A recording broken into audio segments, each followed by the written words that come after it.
Today, we're talking about quality management, but I want you to forget everything you think you know about it. The clipboards, the factory floors, all of that.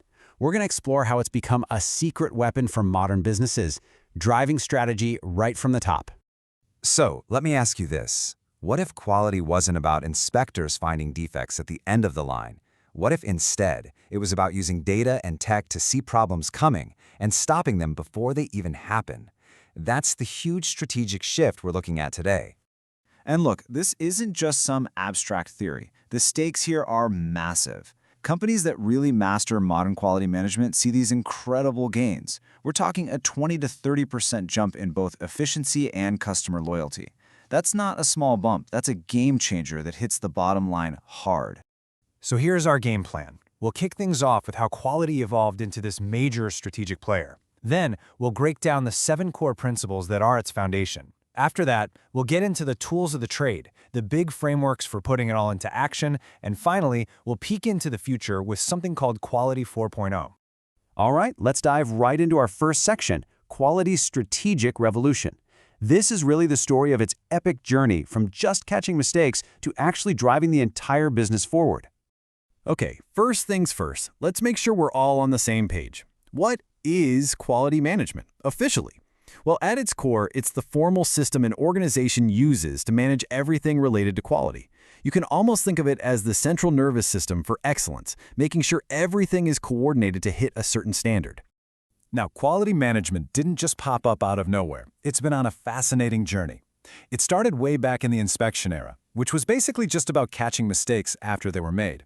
Then it got a lot smarter with statistical control, using data to actually monitor processes.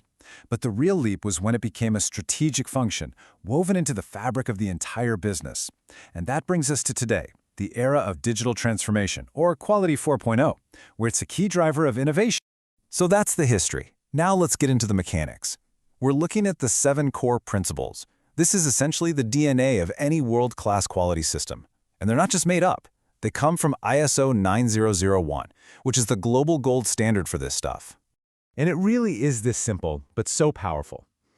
Everything else we're going to talk about, all the cool tools, all the big frameworks, it all comes back to these 7 fundamental ideas. They are the universal building blocks for excellence. Now, this table lays them all out, and we're not going to read every single word, but let's just pull out a couple to see how this works in the real world. Take customer focus. That's not just a nice slogan. In practice, it means you're actively gathering feedback, the voice of the customer, and tracking metrics like your Net Promoter Score. Or how about improvement?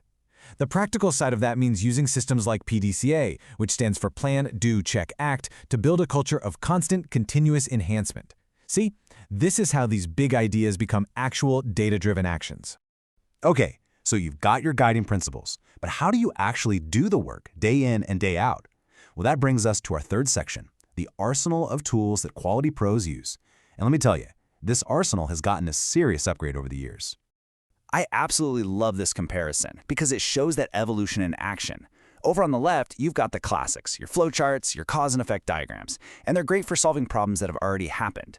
But look to the right. The digital tools we have now, AI, digital twins, IoT sensors, these are all about predicting and preventing issues. This is the whole ballgame right here, the shift from being reactive to being proactive.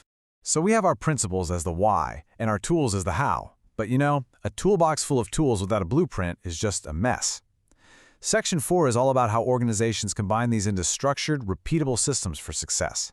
We call them implementation frameworks. And these are some of the heavy hitters. You've got Total Quality Management, or TQM, which is all about getting everyone in the company, from the CEO to the front lines, involved in quality. There's ISO 9001, which is like the international rule book for setting up a quality system. Then you have super powerful methodologies like Lean Six Sigma and broader systems like the EFQM Excellence Model. Each one gives you a different roadmap to get to the same destination. Let's just zoom in on Lean Six Sigma for a second because it's such a perfect example. It smashes 2 powerful ideas together. Lean is all about speed and getting rid of waste. Six Sigma is all about precision and getting rid of defects. So think about it in a hospital ER. Applying Lean might mean redesigning the room so a nurse takes fewer steps, getting lab results back faster. Applying Six Sigma means using data to make sure the error rate on those lab results is practically zero. You put them together, what do you get? an incredibly powerful combo, a faster, more efficient, and safer experience for the patient.